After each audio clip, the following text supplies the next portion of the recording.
So we have a special event and quite an, I would say, an unusual event. We are very honored to host Lola Votcel, who is senior partner emerita at McKinsey, which means, that she's a very important person. Not when you hear the word partner and emerita in one sentence, it means something. But I guess it would be enough to say that Lola Votcel, she was the person who launched and institutionalized offices of McKinsey in China. She worked and supported with McKinsey Global Institute, which is a large organization that provides analytics and consultancy to private businesses and governments all around the world. And Lola has been very much involved with working with Kyiv specifically and giving advice to us and to our president, Timothy Milovanov, on strategic development and helping us, to understand how the world functions and how we can be more competitive in the global market. And besides, she's a professor at NYU Shanghai, so she has many hats besides consultancy and understanding global markets and politics. She also understands academia and teaching, and I think this unique combination gives her a very, makes her a very specific and unique lecturer and guest for us, and we're very honored to host you, and looking forward to your presentation, and the floor is yours. Thank you so much. Thank you, Timothy, and it's nice to be here. Appreciate it. I was just thinking, my background, as Timothy was saying, so it's China. But my grandparents came to China in 1926. They were on a boat from Hamburg, and my grandfather was a chemist, and on the registry it says my grandmother was also a chemist. I really don't think so, but they were escaping a bad marriage. They were eloping, and my grandmother was Ukrainian, so I have to find out. So it's a 100-year return trip now, so I'm going to have to find out where she exactly was from. But anyway, it's nice to be here, and yeah, wonderful institution that you are building, and with tremendous potential. And today I'm here to talk about the future, the whole digital future, which I'm sure will be a big part of all of our lives and of this institution as well. Yeah, as just last on me, so 40 years at McKinsey, 40 years in China. Just left China just left McKinsey, sorry, in May, so that's why the emerita, and still involved, still very much of an advisor there. So that's a bit of my background. This, though, it draws on this book, and so you might as well start out with a plug for the book, which is 1 Hour Digital, or 1 Hour Moats and Marathons. The title, Moats and Marathons, is more of a series that comes with my co-author, Jeffrey Toussaint. And I do encourage you to buy the book. Price of a latte. It's 1 hour read. It's very quick. But today I'm basically going to talk it through with you, so you get the gist of it. And there's more there. And the principle of these kind of 1 hour books, and we've done a bunch. We started doing a bunch on China, and I'm doing one on cities right now. I'm an urbanist person. Is essentially that you need an overview and a synthesis of this broad topic, something that can be helpful as a way to get started. And you can always go deeper, but there's quite a need we found in the business community, especially. Like if you have an exco or an operating company head and they need to learn a lot about something soon, that's when you need the 1 hour book. So this is that introduction. So that's the framing around it. And to give a lot of credit to my co-author, Jeff, he is very deep in this, and I'm sure he would be excited to be here, and he was excited to share a lot of his thinking with me, and you'll see it. So with no further ado, let's just get into it. So I think there are 5 rules for winning in digital business. This is sort of the distilled wisdom. And in true McKinsey fashion, we give you the answer at the beginning. So, and then we tell it to you a number of times again. And the first is this need for speed. And what does that mean? That is a prerequisite. It's just underlying everything. Without speed, without the ability to pivot, agility, nothing works. So I think we're all getting more comfortable with that, some of us more than others, but that is the first and most important prerequisite. Secondly, you have to keep it up. So all of us remember Forrest Gump, perhaps, run, Forrest, run. Once you start running, you have to keep going. It doesn't finish in 30 minutes or an hour. It never finishes, actually. And so how do you win a marathon? You start a little bit ahead, and then you keep going, and you stay ahead.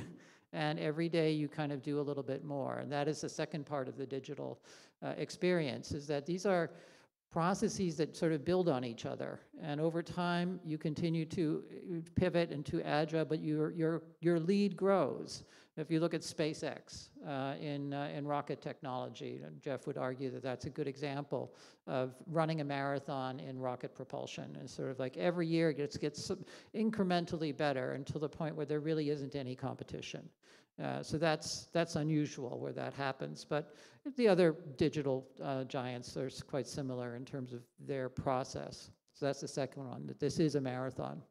Thirdly, this notion of intangibles and invisible engines, that the link between doing well in the moment, the operating performance, and your long-term competitive advantage is your resources and capabilities. So every time you do something well, you become better at this. You build a capability, and then this capability can translate into a structural advantage. But you have to keep doing it. And the most powerful capabilities are the intangible ones, the things that you can't actually see. This would be your brands, your intellectual property, your human capital. These are aspects of your sort of capabilities and assets, so you can call them intangible assets, that ultimately serve to create that competitive advantage, the economies of scale or the structural advantages that are the things that usually people say, oh, well, that's why Walmart wins, is because it has this massive competitive advantage. Well, where did that come from? Well, that came from a resource, from an intangible resource about knowing how to work with suppliers at scale and how to use those capabilities to in turn create a network, a physical footprint. So that's the third one. These ideas and capabilities, those are the intangibles that drive us. And it's important to select them. So you actually have to make a choice about what it is. Finally, moats. Moats are the top of the pyramid, if you will. It's the thing at the top of the whole thing. That's your structural advantage. And as I say, behind every great fortune lies a great crime. It's like, don't fight fair. Your whole idea is to build up something that is unassailable, that is a structural advantage that is so obvious that people stop competing with you. Whether it's a beer company that dominates a market because it has the only brewery, or it's a search engine that creates virality by locking in its customers. Of course, obviously there's, it says great crime, you can run into the regulator on this one, and that's important to sort of manage for yourself. But that's the whole idea, is that we build up these structural advantages, and we find many of them in the digital space, that the moats are there, they're real, and we'll go into what kinds of moats you can build, but that is the objective here. And then finally, leadership. I won't explain the last bit too much, other than to say, there's a reason there aren't so many digital giants. This is very hard.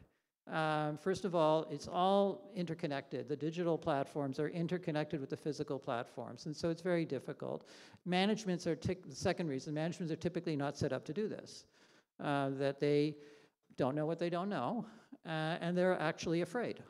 So typically, if you have a retailer and you're working, and a retailer is asking itself a question, should I open a new store here or not there, and something, well, you make a decision. People are more or less comfortable with that and say, fine, I'll take that risk. And it's a big investment, $50 million investment, but I know how to do. And then you say, well, should I, reimagine my data warehousing analytics platform, and it's going to cost me $200 million. And they sort of look at you and say, I have no idea how to deal with that question. So leadership, these are top-down. This is a top-down process. Digital champions are not sort of miraculously grown out of the ground. It's not agriculture. It's top-down. It's leadership-driven, and everybody fails the first time. It's a learning process. So you have to be resilient in that regard. So those that resilience is leadership. So those are the 5 big rules. So now you know the answer for those of us who are busy. And I'm going to go into tell hopefully funny stories about these things. But first, why do we care? Why does digital matter anyway? Why did we pick this topic? So a while ago, and this is one way of explaining it, we did some research at the firm around this thing called the power curve, which is basically say that, you know, the top quintile, essentially, it's basically the top 10% of companies make all the money. So 85% of companies make no money, 20% of companies lose a lot of money, and 5% make a ton of money. And so, you know, that's a sobering thought. You know, you're sort of like, this is a rough world out there, and you're doing well if you're staying alive, and, you know, paying back your shareholders and, you know, so forth. So the game is, and then, you know, so you say, okay, well, but how do I get there? I mean, and how many people do manage at some point? This is over a period of 20 odd years, in 1990s to 2000s. Well, the odds are basically 1 in 12, or 1 in that if you are sitting in the middle of basically hanging out there and trying to get into the top, you have a 1 in 12 chance of making it. 80% of them stayed in the middle, which is good for them. 15% of them fell down. So, I mean, none of this is really competitive, very tough environment, and it's not getting any better. And in fact, you know, it says the top quintile, you know, they have some staying power. They're in there for a reason. Now, we did some interesting studies about churn and mobility and how many of them fall out. More of them stay in than fall out. So this top quintile and breaking into that, you know, that is the challenge for all business leaders and all investors, is to find those companies that can move up. So what did it take? What does it take to move up? So if you were, this is a, you know, obvious question. What is Warren Buffett, the, you know, world famous investor? So what does he think is the most important piece of information that you can know about a company? Anybody want to guess? It's not a trick question. So, what does he always say is the most important competitive advantage? I don't know how many business students there are here, but if you are an investor, you have some investment ideas, you should know. Yeah, unique products could be one way of saying it. Yeah. Market share is an outcome of what you see. That's how it's a metric, for sure. Yeah, yeah. Sorry?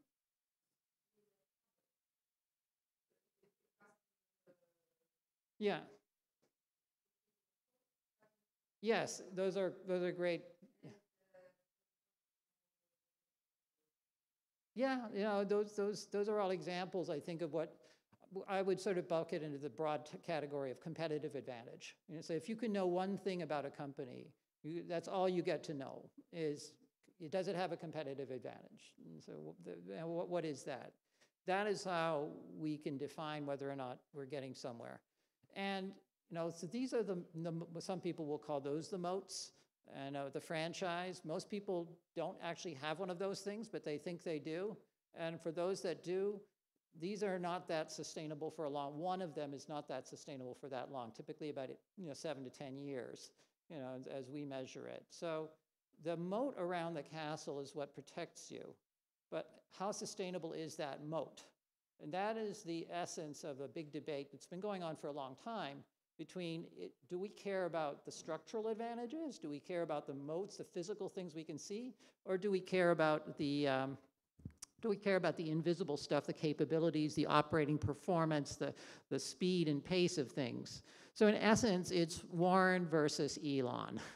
So, you know, there was a funny exchange a while ago where, you know, Elon was saying things like, you know, moats are lame.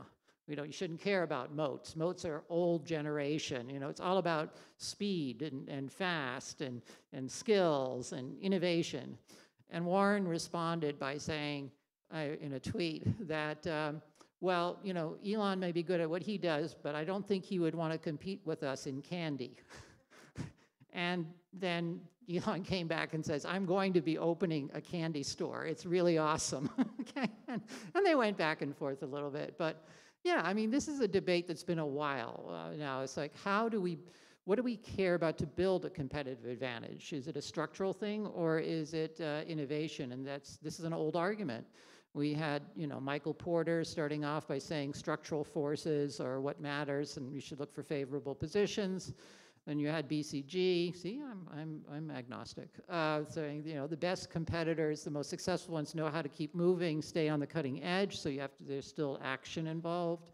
And then dynamic capabilities, a company's capabilities, not just its assets, could be a type of sustainable advantage. And that's sort of where Elon is about, is saying its capacity to innovate is not an asset. So, these are some of the language that's been used a long time. And finally, we have the idea, some at the extreme, that companies should give up on the idea of sustainable competitive advantage and admit that any advantage is transient. It's a bit of an academic point, actually, sort of people playing with language because there's no data supported by that supports that. But yeah, it's a debate. Our answer is you need both.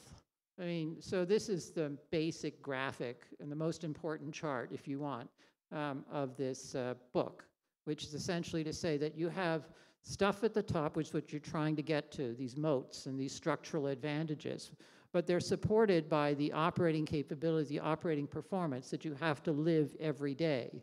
And that what marries the two of them is these idea of resources and capabilities. You continually build your skills in order to create from the operating performance in order to create the moat. And the moat allows you to perform better, which in turn creates this opportunity to have more moats. So it's a very virtuous idea in that sense. But that's what we believe is the source of competitive strength. It's both operating performance and the building and rebuilding of moats and structural advantages.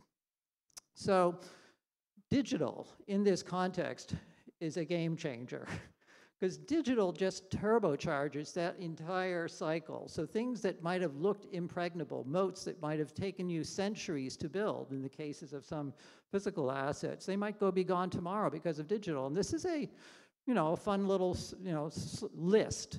And if that's all it is, we update this list. Jeff updates this list on every year.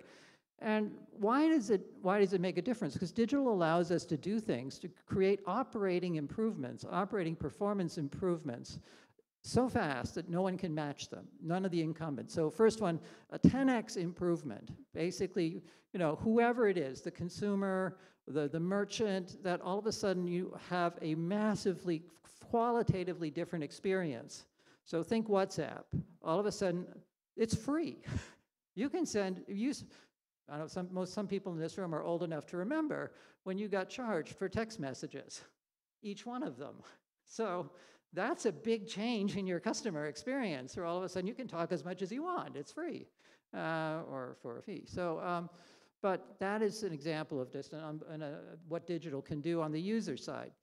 A platform where you have a network-based platform that creates network effects. So Uber versus a taxi. So the taxi is point-to-point, linear. Uber is everybody. So if you've got a vehicle, you can be part of the platform.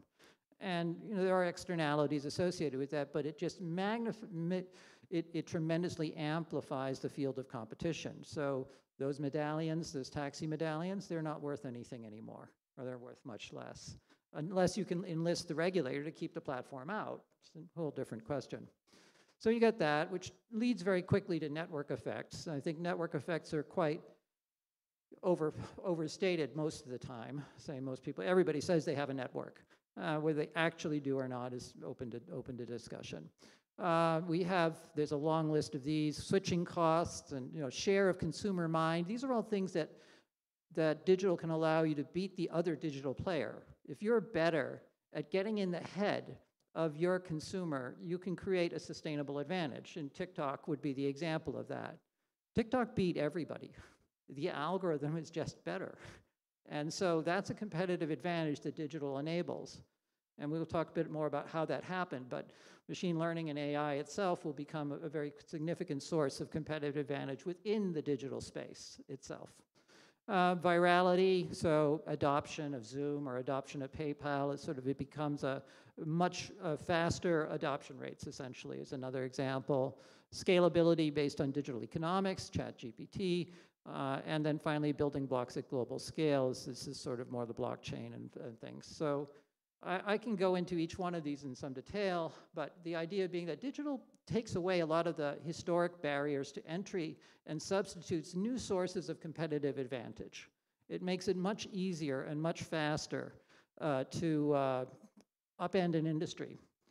And as one example, so I live in Shanghai, and when you come, well, this is actually a few years old because it'll be yellow by at this moment, they repainted. But this is what you would see when you came out of the subway station.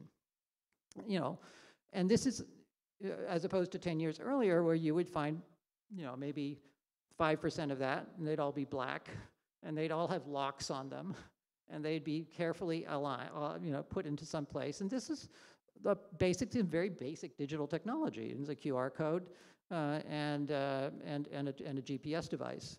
That's it.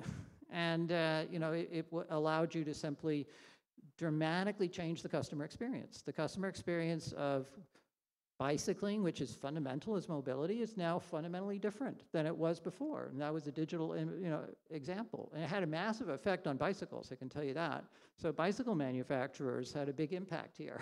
And there are a lot more of them now, or at least there are a lot more production than there was, and they're a lot cheaper than they were before. So that's just a simple example. So why do we care about digital? It's because it fundamentally changes the rules of the game. It allows that power curve. The power curve is still there, but it allows for churn. It allows for new people to come in. And for those who are at the top, it poses the challenge for them of staying there. All right. So how do you get there? How do you become that digital champion? The first is fast. So greasy, fast speed into your decision making. And each year you must be bigger, faster, and more data-driven. And so, and this is a bit of a process. Why do I use those words, greasy, fast, speed? Well, it comes from this movie. This is, anybody recognize this statue?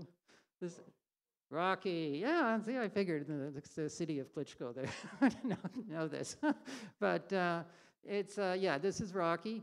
And this comes out of his, where Rocky is fighting against Apollo Creed, who is a much better, technically skilled fighter, and Rocky's kind of lumbering and sort of, and he's a little bit out of shape. And so they said, well, we're going to get you into shape. We're going to change your model. It's going to be going from a traditional fighting to a southpaw. So we're going to get your jab in shape there. And but the first thing we have to do is get speed.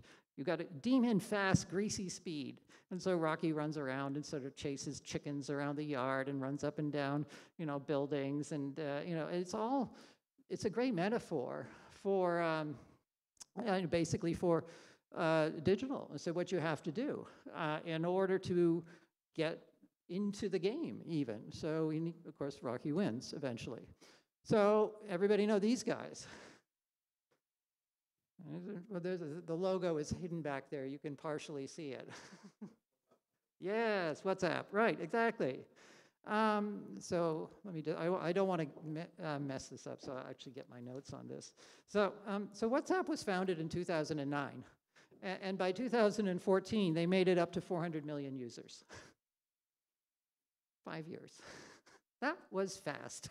How did they, you know, what did they do? It's basically three things happened very quickly. First of all, when they launched WhatsApp, it was mostly as a device that allowed people to know whether or not that the counterparty that they were on was online or not. It was status notification.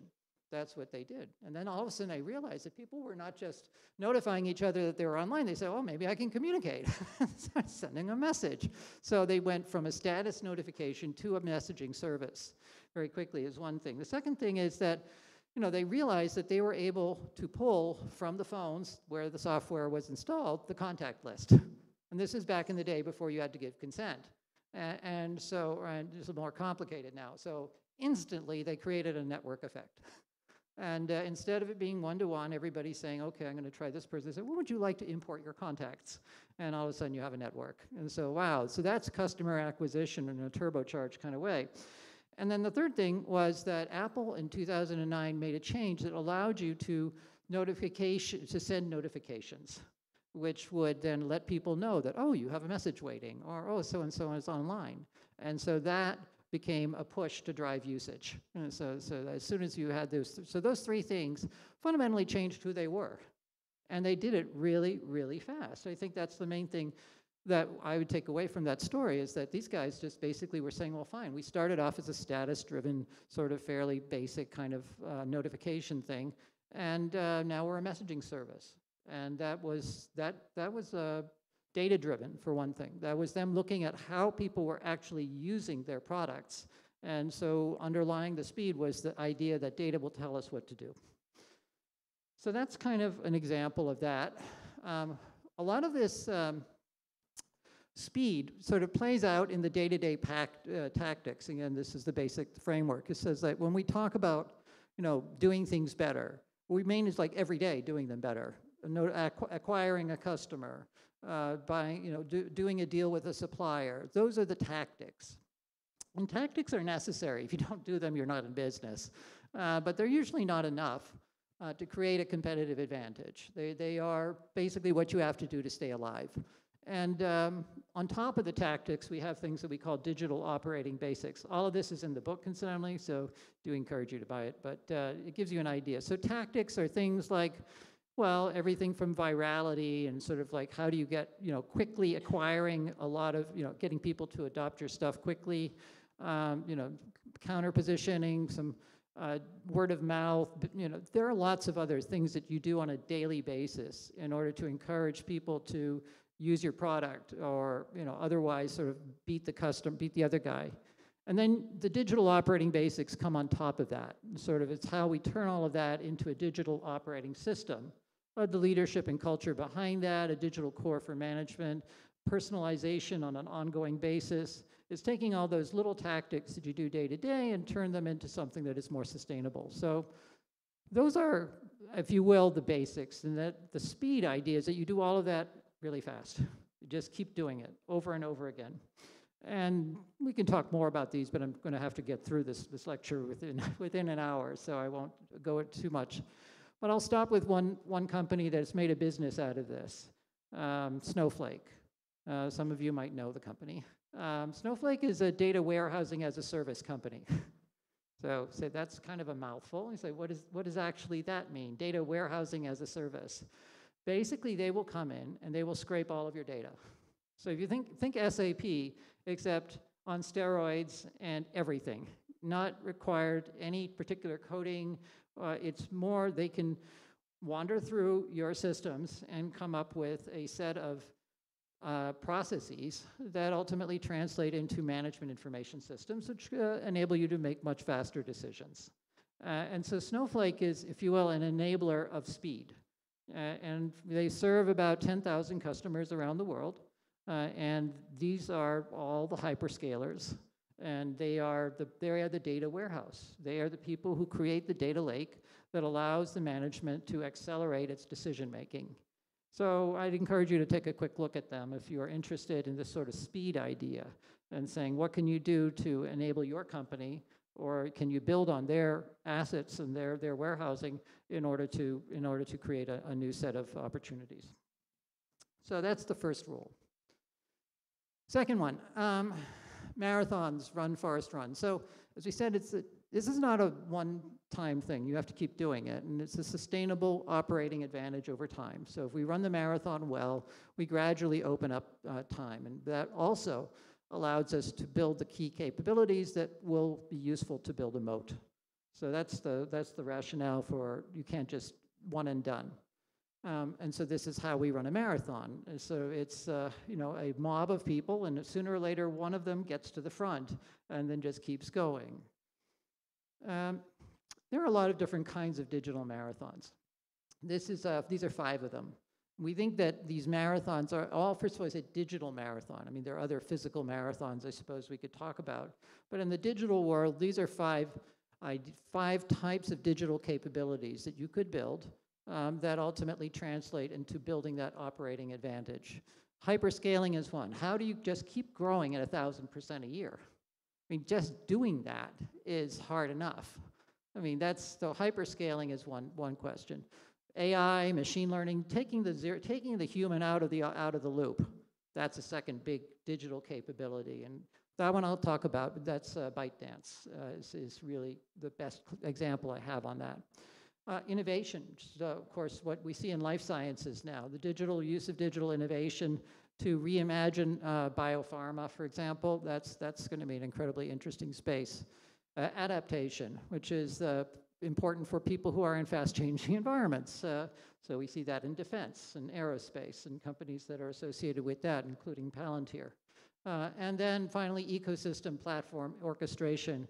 And to some extent, everybody's involved in this, that we're all part of some digital systems. Some of us are so good at it that we create our own ecosystems.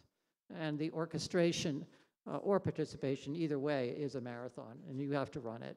That one's really not optional. So those are 5 types of digital capabilities that you can pick. You can decide which ones of them will be your marathon and which one will you run in. Some of them are, again, not optional in the sense like it's very hard not to be part of an ecosystem these days. You could try, but most of them are things that you could be better or worse at. And as I said, on machine learning, so these guys really are just amazing. So, does anybody know when ByteDance was founded? Want to guess? Because everybody knows who ByteDance is. TikTok, thank you. So the thing that has 2 billion users right now around the world. You know, when these guys were founded in 2012. So talk about your speed. And they were founded as a text-based algorithm called Toutiao, which basically scraped news articles. And but Zhang Yimin, who is the founder, thought he had one basic idea. He wanted to build an algorithm which could predict what to show next based on the minimum amount of input. That was what his goal was, is to avoid any suggestions, any cues to be given to the search engine, and yet come up with something that would actually sell, would be preferred. And so he started with text, and then he gradually moved into more content. So Toutiao went to ByteDance itself, I mean, and as we know it now, and TikTok. And now it's moving into other things as well. Essentially, this is about sort of, they take text is a lot easier to predict, apparently, than video. Video, you actually have to look at the content and figure out what it is. But the algorithm is amazing at basically getting inside your head. So, and it has an ability to predict what it is that, from a very limited amount of information, 1 or 2 or 3 videos that somebody has watched, what are they actually looking for? And then it feeds you, and that's why it's so incredibly successful and addictive and capable. So, and it's not only it's not just, see, we know one thing. When I say, people say ByteDance, they TikTok. In China, we think of it as something else. We think of ByteDance as an app factory because they're not just doing one thing. They're between 2018 and 2020, they launched 140 apps of different things like music lovers. You know, there's one for the handicapped community. There are obviously language apps. There are regional apps because they found this algorithm was good at creating opportunities to segment and to build network effects within particular communities. So they are this is an example of running a long-term marathon on machine learning, which will ultimately go from one very simple system, you know, could think of text and from newspaper articles, into something that will be essentially inside your head. And it's up to us to figure out how to deal with it, but the capability is there. So that's a marathon on AI. I'll give you one other marathon, which is this. You're unlikely to know this reference. The person inside the black thing there, that's Wei Ya. Wei Ya, or Via is her, she was known, was the world's most successful live streamer. So up until 2021, where I'll tell you the punchline at the beginning, was that where she failed to report all of her income and was fined $210 million by the Chinese government. So she's off the air right now, I think, paying that back. But the fact that a live streamer could, you know, underreport her income by quite so much is quite astonishing. She would get 90 million views on a regular daily basis, and on Singles Day, which is a big Chinese sale, she would sell $380 million quite regularly for a single person. So how did that happen? She was, of course, part of a lot of things, but she worked hard. She was, you know, conventionally attractive, I'd say. She was, you know, a nice person, entertaining, spent a lot of time on this. What made it possible for her? What was the marathon that she ran in order to achieve that kind of success? And we call this the ecosystem marathon. And the first thing is that she showed up. She was there early. She was one of the first people to get in on the live streaming thing, so that helps, this need for speed. The second is she ran really hard every day. This would be a 10-hour-a-day kind of marathon, and this was her business. That's basically it. She had 2 rooms. She had the room where she put her storage, her stuff, and then she had this room, and that was it. So it was lean and hard for years at a time, and finally she partnered. She partnered with Ali and with Taobao, which was the best way to create the ecosystem. So, I mean, it's that kind of idea that you can ultimately, you know, be part of something over a longer, if you work hard enough longer term, that fuels these marathons, which is kind of cool. All right, so that's the second rule. The third one, intangibles. Those marathons have to do something for you. They have to ultimately build some kind of a capability, and that's the intangible capability. That these include digital and other intangible assets, and it's ultimately the combination of the physical and the digital that makes for success. A digital-only platform, I really haven't seen that. I mean, there's always some physicality to it. You have to, you know, live in this world. You can't entirely virtualize. But it's a combination of those things that makes the roadmap. So moats emerge, just back to theory for just a second. Again, the top of the pyramid is moats. This is the structural advantage. The bottom of the pyramid is the operating performance, like bigger, faster, better, doing, you know, running harder. You know, what's in between are these ideas of capabilities, resources, and assets. That the operating performance allows you to build up these capabilities, which in turn translate into the structural advantages. Those structural advantages in turn create operating performance, which is bigger, faster, better, and allows you to rebuild the capabilities. And that's a cycle, and it continues. So those are, you know, basically the ideas that this third rule focuses on. It's like, what types of capabilities and assets are you trying to build in this digital world? So McKinsey did this work to categorize that. So we have 4 categories of intangibles. Innovation is the first one, everything associated with your intellectual property. So it's the products of your innovation, if you will. So that's one category. 2 is digital and analytics intangibles. That's the work you do to get that. It's the idea of, I'm a really good analyst, or I know how to do data warehousing. Those are digital, that's a digital intangible. Thirdly, your people, of course. And we divide this into both of the people, the human capital within the organization, which is largely about training and development, and the human capital outside the organization, which is largely about relationships and partners. So both are important, but they're both intangibles. And finally, brands. Brands is sort of, everybody has a slightly different idea of what they mean. We mean the share of your mind. So brand intangible is like, if you can measure how much of your brain is devoted to TikTok, that would be the asset. It's the intangible that the reason we call them intangible, of course, is that we don't measure them. Now, if we did measure them, they'd be worth a lot. And that's the whole point, is that we should be measuring them as a company, and we should be measuring our value as we're creating them. And we did, of course. So when we went out there and we tried to put a value on these things, what we found is that the top growers invest about 2.5 times more in intangibles than the low growers. So if we look across companies and, you know, these different sectors in financial services, telecoms, and so forth, financial services is a huge return on intangibles that, you know, I think as we've seen the digitization of banking and everything else, you can imagine that. At the low end, it's energy and utilities. Well, yes, of course. But even there, double the return. And so that is, you know, just why it matters and sort of, and what's this all about.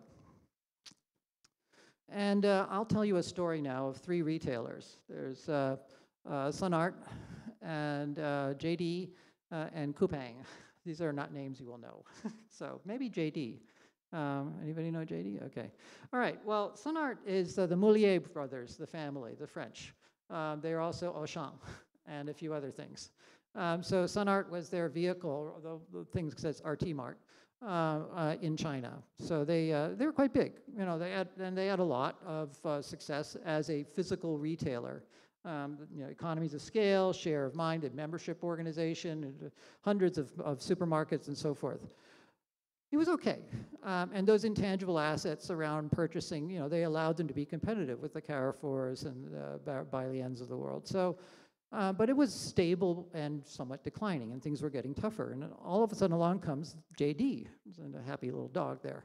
So JD was a group buying site, like a Groupon, and then they decided that this was not enough and that we were going to become, you know, the virtual shopping network of China.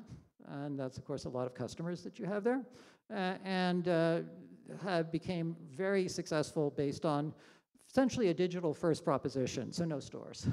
And they would only partner with retailers.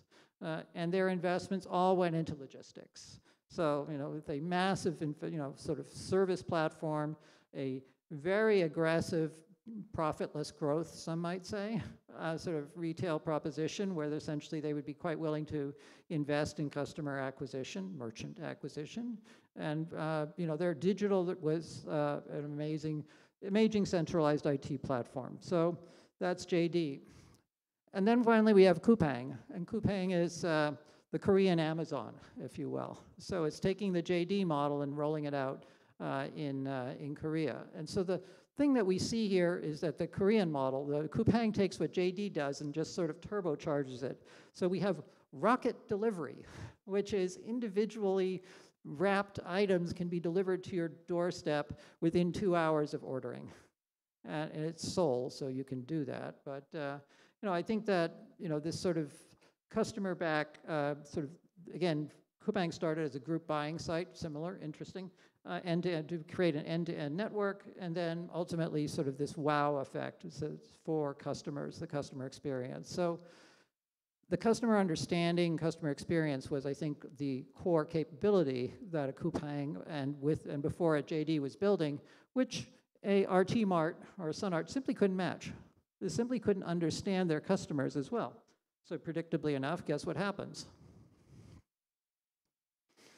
So yes, Ali buys SunArt. Back in the days when Ali thought it could do anything. So Ali thought that it would come in and sort of take its digital platform and sort of take over this old school kind of supermarket thing and turn that into a digital business. 4 years later, the jury's still out a bit, but I think we can say it hasn't gone so well. So it just goes to say, and this is something we'll come back to, that these things require management.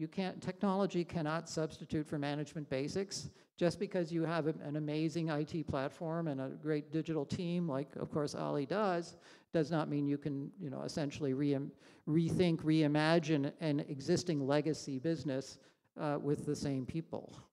So that hasn't worked out so well, and it's very likely that they will exit that stake pretty soon to private equity. But yeah, I mean, this whole idea, this I think gives you a sense for, you know, the physical network are still there. There's still stores. There are still warehouses. There are still trucks. But the intangible asset, the intangible knowledge of the customer and the experience of the customer, what they want, that's the actual structural advantage that allows those stores to become more successful and preferred and valuable, of course. So that's the third thing. Moats. Behind every great fortune lies a great crime. That was my particular contribution. Never fight fair. So you have to shape the playing field. It's not, somebody is always shaping the playing field. It's better if it's you. And you know, you can't win over the long term without one. So this is the most important truth, perhaps, is that, you know, sometimes people shy away from it and say, like, oh no, everything is free and fair. It's like, sure, you know, it's not, but that's okay, because you just have to be smarter. You have to figure out how to break through, which is from an attacker's point of view, and from an incumbent, you have to be on your guard, because this is going to come at you. So, yep, those are the moats, and you don't have to go further there. So how do you know if you've got one? Again, most businesses are like this. They're a treadmill. Every day you just work. And most businesses you know, at the end of the day, so you can have two 12% ROI businesses, and in one 12% ROI business, all of the money goes back into your equipment and your inventory, so you replace it. And at the end of the year, you look around and you say, there's all my profit, and you're looking at your machinery. Charlie Munger and Warren Buffett say they hate those kinds of businesses. Those are awful businesses. What you want is that. You want a snowball. You want a business that sort of grows by itself, that creates a nice sloping hill where you can gradually accelerate motion and you can pick up more advantages over time, and you don't have to reinvest the money into the business. You can do something else with it if you wished. So that's the kind of the challenge in this moat. The moat is best thought of, I think, of as a snowball. It's like, how can we find snowballs, and how can we, you know, roll snowballs downhill? It's very childlike, but it's kind of fun. So how do you know if you have a moat? What you mentioned before. One is market entry or share stability. You know, you want to see whether or not you're able to sustain, you know, hard to enter industries have moats. So if you can sustain market share amongst a small number of people, well, then you probably have a moat. So that's one. And then the other one is ROIC, basically, saying their net economic value. And that is saying not only is it hard to enter, it's hard to win. So if you are winning over time, that you have basically securing most of the economic profit of an industry, that's how you know you have a moat. So those are the two indicators that we typically look at. So like market share stability and economic profit relative to other competitors. So that's those just sort of for as investors, you might want to make sure you look at that. There are different kinds of moats. We would differentiate between barriers to entry and competitive advantages. Barriers being things that keep people out. Competitive advantages, how do you beat up on the people who are in? So this is helpful to differentiate because some people think barriers are useful. If you mix them up, you're not talking about the same thing. So we can go into the details, but as I said, you know, they're just differentiate. What I'll focus on more is competitive advantages. And there are revenue side, there are production side, and there are supply side. Sort of think about it as a value chain. So on the revenue side, it's all about the consumer and the end customer. Are you able to dominate the consumer's mind, the ByteDance thing? Do you have very high switching costs? Can you lock people in? You know, we say we have these network effects things. So will you be able to grow your acquisition of new customers at a much lower cost? State-granted advantages can also be a revenue side thing. And on the production side, it's more about what's happening within your company, your learning effects, how fast can you do that, scarce resources, and finally on the supply side, it's what you're purchasing and your fixed costs associated with that. So that's kind of the laundry list of what competitive advantages could be. Serial moats is about, again, constantly building and rebuilding those moats. And sort of like creating those new competitive advantages from the revenue, from the production, from the supply side, based on your operating performance. And digital changes all of this. So digital makes it possible to create entirely new moats almost overnight. And we made this analysis, and again, it started in China about a decade ago. We said by 2030 that between 15 and 45% of most industry revenues would be disrupted by these new digital moats. And they're essentially doing three things. So disintermediating, disaggregating, and dematerializing the industry. So disintermediation is a pretty straightforward thing. It's like there used to be a value chain, now there isn't. So you went straight to the customer, all those wholesalers, all those intermediate processors, bye-bye. So that fundamentally shifts those people who were basing their competitive advantage on those intermediaries to people who don't have them and don't care. So that's disintermediation.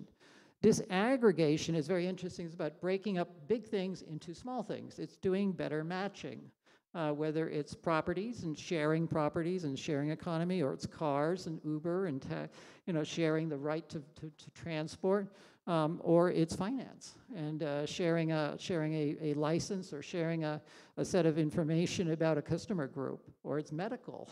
So disaggregation is extremely powerful because it takes the ability to match supply and demand out of the hands of an incumbent, whether that's a hospital or a taxi company.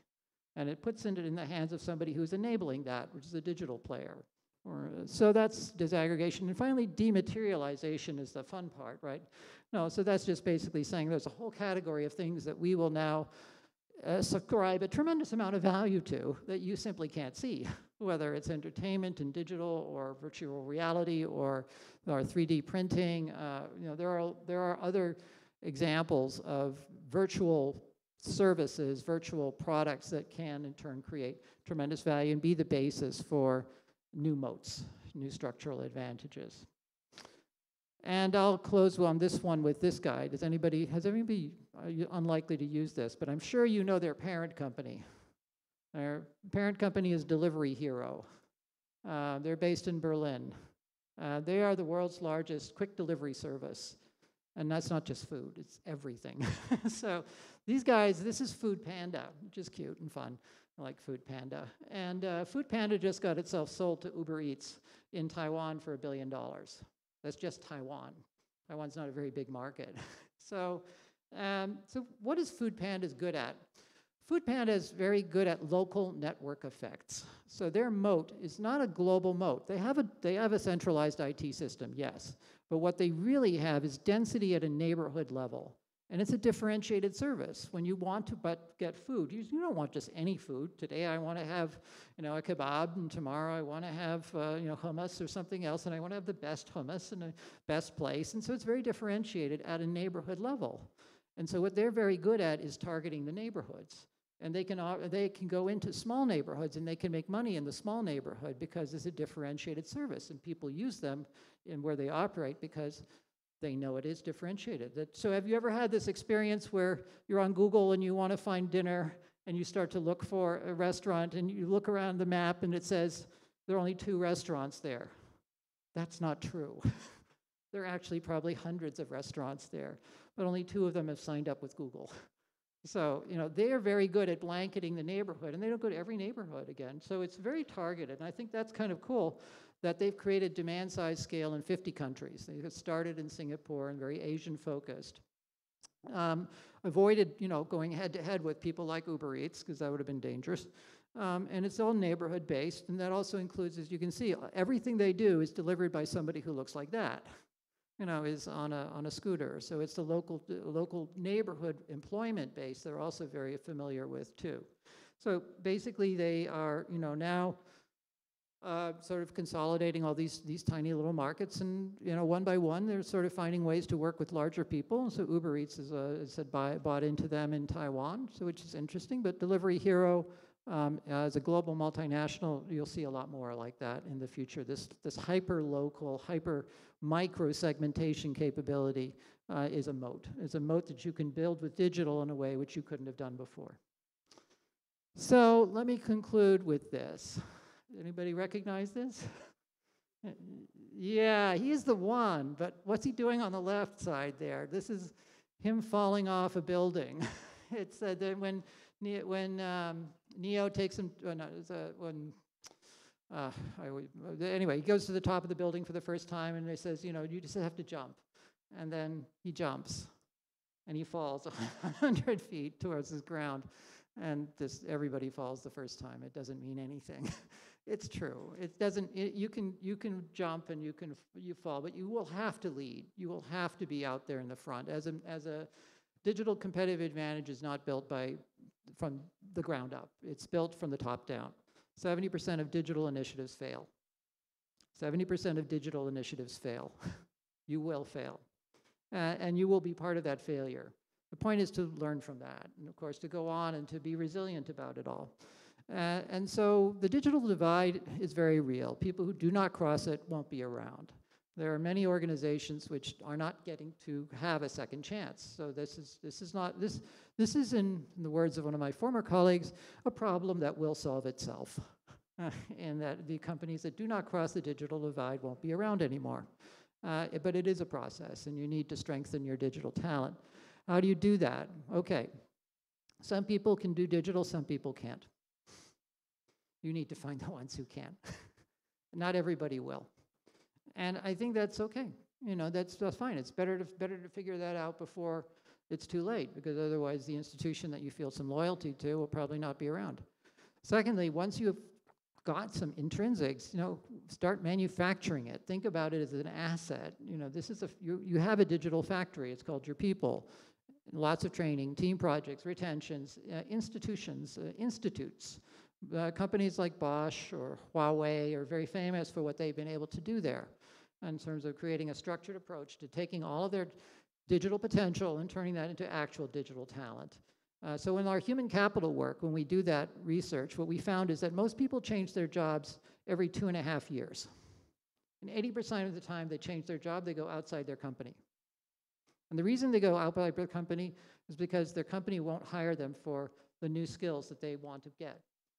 They typically take only 1/3 of the skills that the new job requires to that new job. 2/3 of the skills that the new job requires are something they had to basically fake it till they make it. And their own existing employers who are supposed to know who they are refuse to give them a chance. They would much rather hire in somebody else. It says something about human relationships, I think. But regardless, that is the data. So individuals, companies can do themselves a whole lot of good by simply taking a fresh look at who they have within the company and saying, like, why are you doing that? I mean, why don't we just get rid of those 30% of your job or 60% of your job, and you could do something else, and that would be a lot better for us and for you, as opposed to saying, well, I'm looking for someone who's done exactly this before. So that's, I think, step 2. And then finally, as I said, tech does not substitute for management basics. People who are unable to, the example I gave before, I think, around Ali acquiring Sonart. So like an example that even you can be the world's biggest e-commerce platform and you can still fail, quite a lot if you don't actually fix the management. So this is probably basically the last sort of content slide. It's like, I always close with Huawei. So Huawei is very famous for something it calls a wolf culture, which is the sort of idea that they may not be the lion that was Ericsson or something like that, but they were a wolf pack, and they would hunt relentlessly to take that down. So about 2 years ago, Huawei, of course, had a near-death experience where the US government decided that it didn't like Huawei anymore and was going to cut off some silicon supplies to it. This caused a certain amount of rethinking amongst the management. And as you can see, they liken themselves to that beat-up bomber during World War II that had been shot at, and there was holes in the sides in the planes, but they were still flying and still sticking. And to their credit, they basically said, fine, we are going to drop revenue by 30%, which is what happened. And we're going to reinvent ourselves around a consumer platform that would be based on our own internal silicon. And we'll stay with where we can stay, and we'll grow as we can grow. But yeah, we will reinvent, we will renew. And this kind of leadership, which is what it is what you need in a digital platform, in a digital business. So with all of that, what should you do? First of all, please send this book around, buy it, and send it to friends. So that would be a good thing. We appreciate that. Secondly, we do have a bunch of tech strategy podcasts and stuff. That's things to listen to. And finally, just send me or Jeff an email. We're easy to find. I think all of us would be happy to have this conversation in more detail. But take that as 5 rules for winning big in digital, and hope that was helpful. Thank you.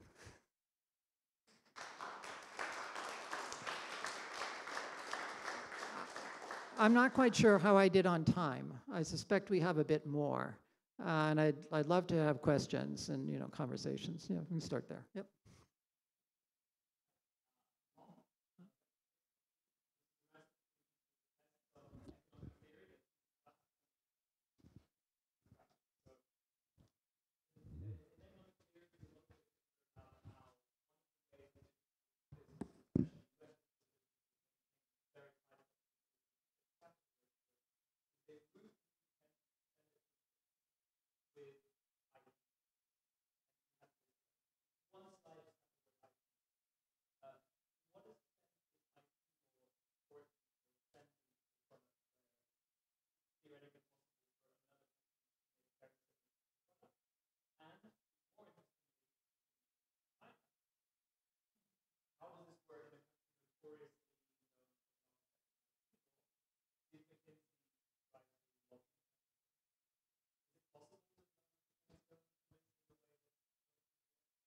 So yeah, IP law and in China specifically.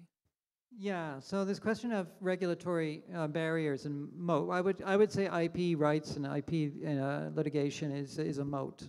It's something that you can build over time if you have operating performance that justifies it, and you build up this capability, which is essentially your combination of government relationships and the capacity to create something that's patentable and defendable. So those are intangibles. I was just trying to fit it into the framework.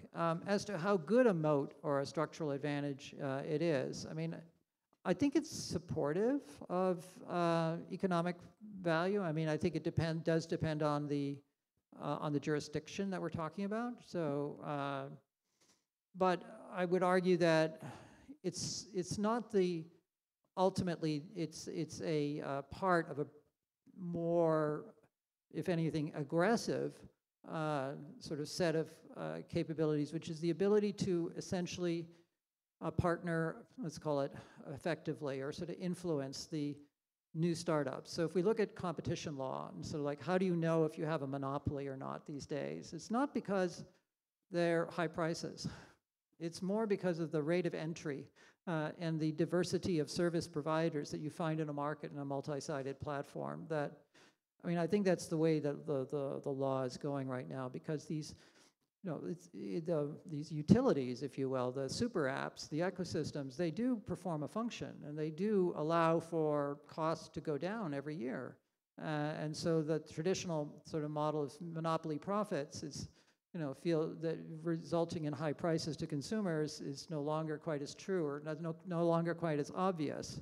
But what doesn't happen is a competition on service provision, on customer experience.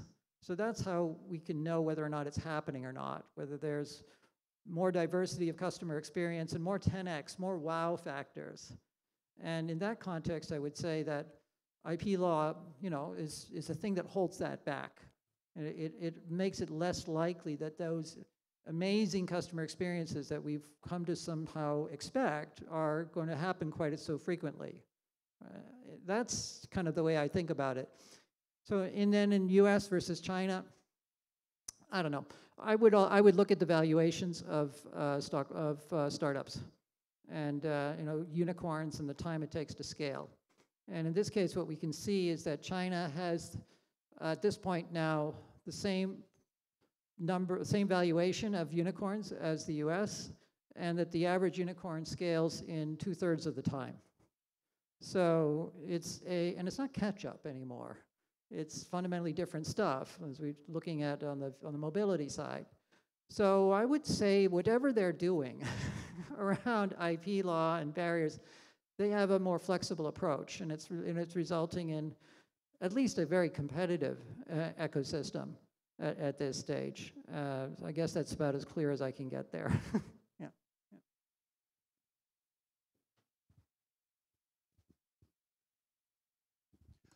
What do you think, maybe a global question, what do you think about a negative impact of globalization?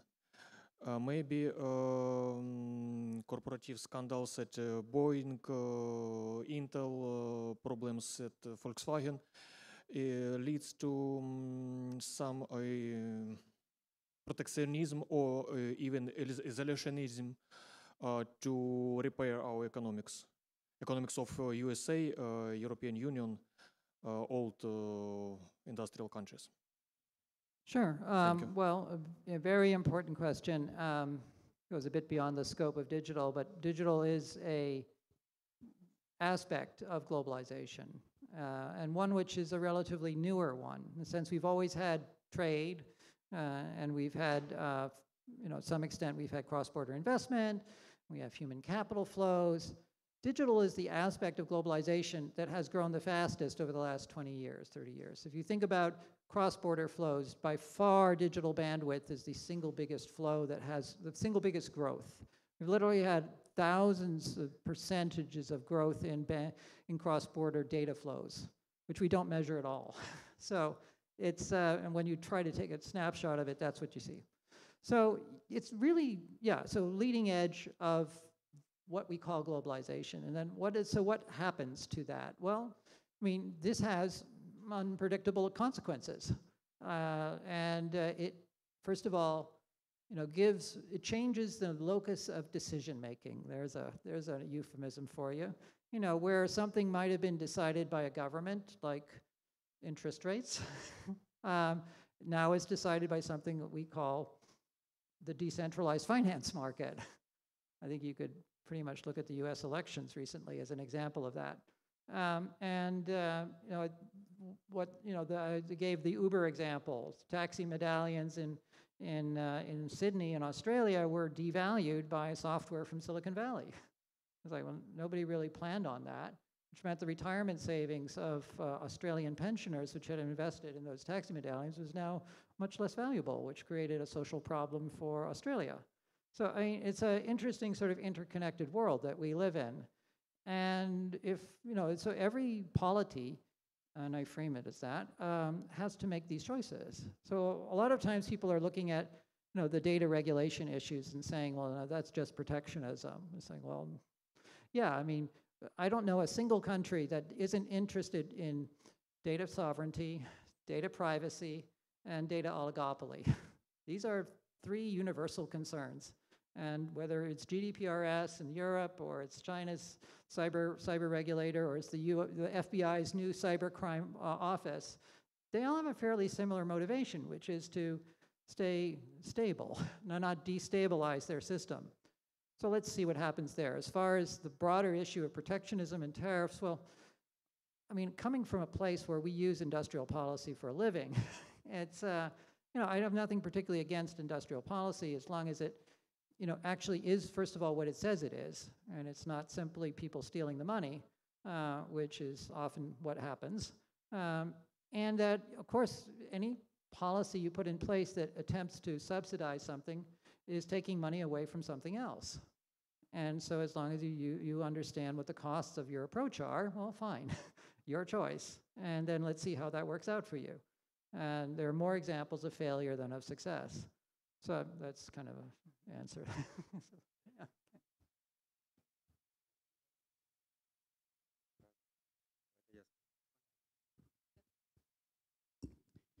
Yeah. Thank you so much for the presentation. My name is Olga. I'm interested more in the AI side of things, and we all expect that at some point of time this technology will change it all completely. We don't know when, we don't know how exactly, but on the point of creating new business models, which what we were showing right now were more referring to the more traditional business model we already deal with, and we understand that do it and change it rapidly not leads to the new quality here, but probably this technology will. What do you think about this all? What to expect?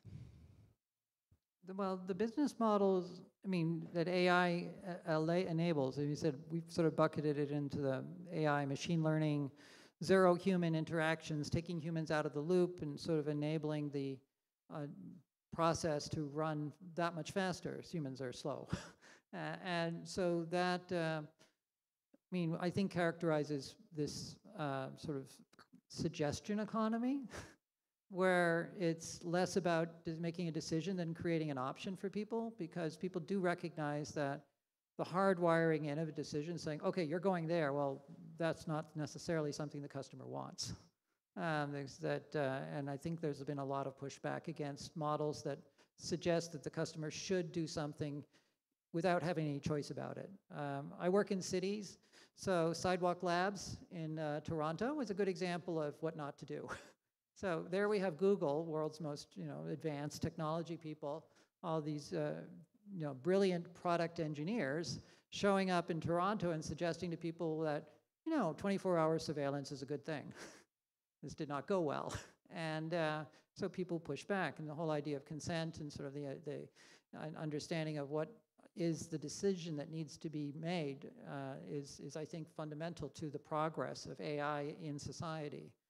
And people that companies that ignore that do so at their peril. Essentially, AI enables, as I said, it changes the locus of decision making. It can attempt to take it away from you by speeding up so fast you didn't even know you made the decision. If you live through that experience, you probably won't like to do it again. Or it can enable greater choice. And I think I would see that the benefits of these business models will be more about creating more choice. So give smart city examples. You now have a multiplicity of choices about how you get from A to B. And that's enabled by intelligent traffic signaling, as well as sharing services and on-demand transit. These are all AI-driven business models. And without them, we would have had one choice, which was like take a taxi. So that is the benefit of these business models, and companies that can harness that to get 10x customer experience for whichever set of customers, they will be the winners. Okay, thank you. Thank you for your presentation. I have a philosophy question. And this question I have since the very first slide of the presentation, where we have 5 rules. And the question is, why you place leadership in the last place? Because it seems that every innovation has its name. And second one, do you feel that we have some connection between rule 1 and rule 2? Because everyone who ran more than 10 kilometers understands that when you run very fast, it dramatically decreases the chance to finish. And so do you believe that we can say both about the speed and about the consistency in this sphere? Yeah, I mean, as to the order, great question, both of them. So as to the order of these things, I can only say that, both Jeff and I are business people. So we tend to sort of, I think, start from the premise of what is happening before we get too deep into the how is it happening. And so what we observed, first of all, was things are happening a lot faster. So, okay, that's first. And then, it's happening, it's not stopping, it's marathoning. And then what are they fueled by? It's not, like energy, it's these ideas and intangibles. So that's kind of how the process went. But eventually we got to so why isn't everybody crossing the finish line? Well, leadership. So I do think it was a bit of a iterative process or a sequential process where we got to the answers, but this is not an order. These are all 5 at the same time. You have to do all of it. It's not optional. And resilience is key here. So leadership. So I think that's that. On the need for speed in the marathons, I like the words metabolic rate. So Kenyans, Ethiopians, these guys just have a different metabolic rate, and so they can run faster for long periods of time. And, one trains to do that at altitude, and one eats to do that. And what I think is amazing about the human system is how plastic it is. The Olympics are the, case in point of this. My daughter was a figure skater up until age 15, and then we realized that her body and the requirements of the sport were not going to match.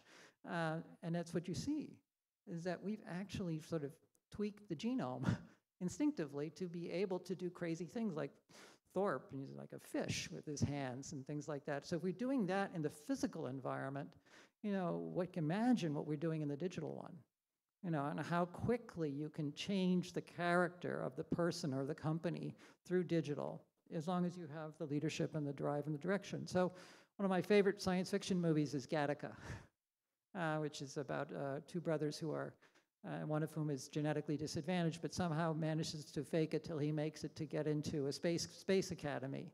And what I like about it is that it shows the will, the aspiration to become better can overcome many of the things that you might in previous generations have assumed would leave you behind. You'll never go to the stars. And as a result, I feel like, that's our biggest opportunity. Is we have such talent out there that has historically been left behind, and now we can accelerate, and we can run they can run marathons using digital integration. So big believer in that. As we move into the general humankind kind of domain and elaborating on the AI question, as you defined the zero human interaction is one of the major advantages or moments for this model. Where does it leave the most part of the humankind in the future? As those winners will be zero human or almost zero human corporations, with the one with the humans in the process are going to be dropping out. So is this a model for this future, even further separation between the top 1% and the rest of the humans? Yeah, thanks for raising it, because I'm going to change that, because I think zero human has a bit of unfortunate connotations. And what I really mean is human plus, because I was always saying that choice-based models, I think, are going to be much more successful than ones that simply say, no human involved. The no human involved is part that Kai-Fu Lee would talk about, saying, well, AI makes us all more human because it does all the other stuff. You know, nobody really wants to be sitting there at 3 in the morning, you know, correcting an equation by hand in order to meet their 8 a.m. deadline. That's not fun. It's an inhuman task. It's an inhuman use of the human's capabilities. So that's our goal, is to not to replace humans, but to enable them to do more and to use the technology as an essential tool. So, but the question you ask is slightly different in that it's about this digital divide. Some people may not have access to those tools, and distributional effects are very real. And I would argue those are some of the bigger issues that we have to face, not tomorrow, but right today. And we've seen what happens when people do not have access to the tools. Typically, they riot. And once they realize that they're not getting the same quality of health care, they're not getting the same education, they're not getting the same job opportunities, that's when we have people basically saying, well, I'm disenfranchised and I will go on the streets. So that has happened many times before. So I would expect a similar thing here. Let's see, some jurisdictions will be better than others, but the goal here is that everybody is enabled. Everybody is part of this. So I was on a panel with some guy from Singapore and Olaf Scholz, actually, when he was the mayor of Hamburg. And we were discussing digital financial somethings. And the question was, like, how are the old people going to participate in this new brave world of digital finance? And Olaf said something to the effect, well, that's why we always keep, you know, one teller at the bank, so that, you know, grandma can go in and can talk to the teller and they can have a nice conversation and can explain what to do. And that's why, you know, we cannot leave these, we cannot do without that. We need to have some of that. And the Singaporean guy was extremely offended. He sort of stepped back, and they could see him visibly sort of shrink back into the corner. And he said, that's the completely wrong way of thinking about this. You know, our motto in Singapore is no old person left behind. They will all learn how to use digital technology. And if that means I have to take a teenager and sit them next to grandma and tell her how to open a business bank account and do their transactions, I will do that. And by the way, you'd be surprised how digitally capable grandmas are of tracking their children. So, yeah, I mean, I think it's an attitude question. Societies should, you know, have this discussion. It's not like, you know, and I don't say one is better than the other. It's the choice. If you don't have the discussion, I can guarantee you something bad will happen. Distributional effects will realize themselves. Yeah. Thanks. My name is Michael. Thanks for your sharing this experience. Actually, your experience is very, very brilliant, and these rules are very important, not only for businesses but also in private life. I'm after 20 years of experience in my profession and in management. I last year started sharing this experience with students, BA students here, with the project management, operational management courses, and now I'm designing and launched a strategic management course. I just want to ask you, imagine you're a student, a BA student, and you now know what was important, what could be important, yeah. Actually, taking into account your experience, and actually you know now may forecast some digital or some future competences of for the students, which could be important for them for the future. What do you think, if you imagine yourself a BA student now, what could be the focus of what could be interested for you, or what could be interested for you to know, taking into account your current understanding of the future future needs of the world in when you become the professional in the market. Yeah, well, Or expert. it's a fun question, and I'm sort of like, first of all, so I'm doing, a startup of myself now. So after 40 years at McKinsey, I left in May. So I think I probably have a lot of questions right now. And I am, so I have many questions about what is it that I really do know and how it will work. And I think, young people, of course, are feeling exactly the same way. What does this world really, and what are the keys to success? And so I feel a lot of empathy for that question. And no, I guess if my experience to date tells me anything, it's don't worry so much. It will be okay. I mean, avoid doing the obviously bad things. So, but even that, there can be always some opportunity. But this idea that if you look at these roles,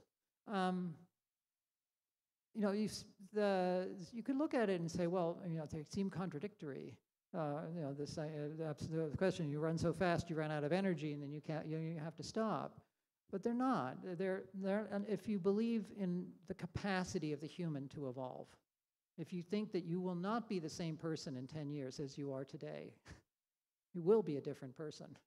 Literally, physically, all of your atoms will have interchanged with other things on the planet. You will literally be a different person. So you have agency. The young person has agency. The young person can make choices about where and how they learn. And that's the most important thing to realize, is that I believe we are patterns, that we are formed out of, and we form our own patterns. And that's all that we define ourselves. And to find your own pattern is the most important thing. The thing that defines your ability to make your way in the world, the thing that defines you, is the most challenging maybe, but it's certainly the most important thing. And so that's the question that I would have most young people say: what is the pattern of life, the pattern of engagement that most represents me, which is usually very obvious in the sense it's the thing you're more comfortable doing. And then how do you make your way in the world? That's a bit abstract, I know. If I'm asking more tangibly, I would obviously look at these opportunities and saying, what can digital do for me? I look at some of these businesses and ByteDance and the Food Panda, and I think, wow, these guys just saw something on WhatsApp and they went with it. The guys at WhatsApp were at Yahoo, and they had applied to go join Google, and if they got accepted by Google, they probably wouldn't have created WhatsApp.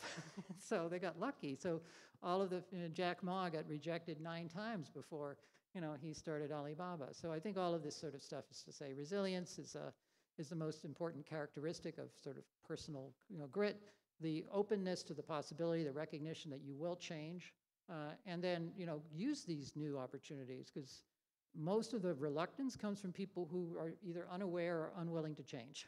And the one thing that we could say about young people is that they should be more willing to change.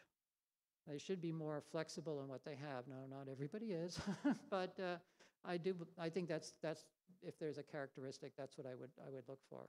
I'm probably giving you more of a philosophical answer, but yeah. Yep. I can give it. All right, I have my own question, if I may. So, in your opinion, what should be or what can become a competitive advantage for a university? Yeah, good one. Okay, so education is too important to be left to educators. I quit. Let me start with that. Because, yes, typically we have a university model which was set up for 80% of the expenditures over the course of one's lifetime would be incurred between the ages of 18 and 25. So you're basically, your brain stopped, at age 25 you're done, a few PhD students aside, and then we go on with the rest of your life, which you'll never learn anything. Right? That's education.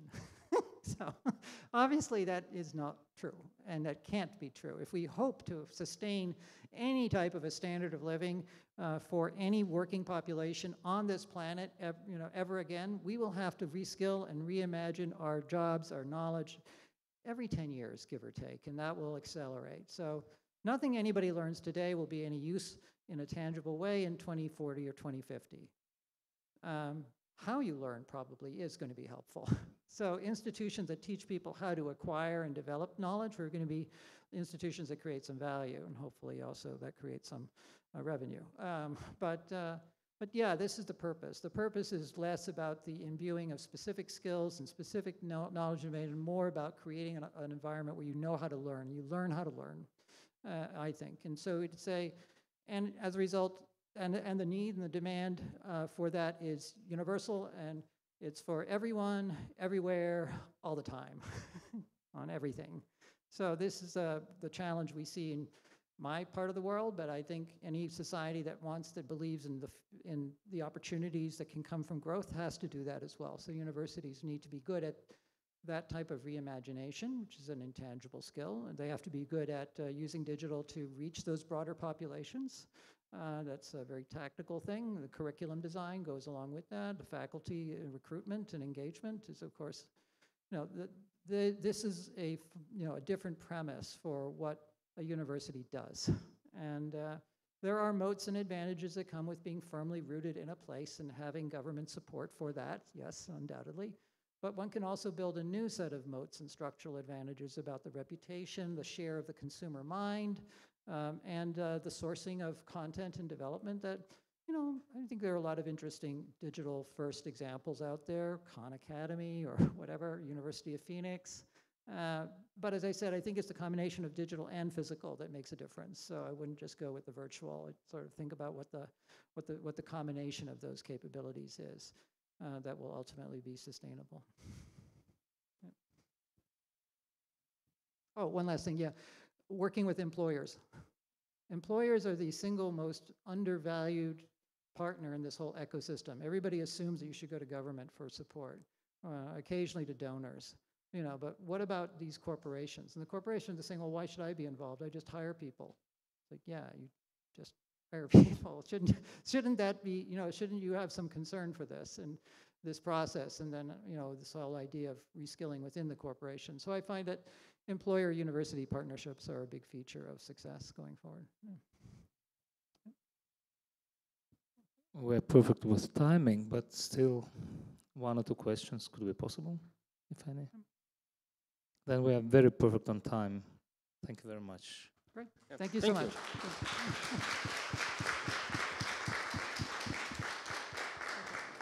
Yeah, and I think it would be nice to have some photo of everyone.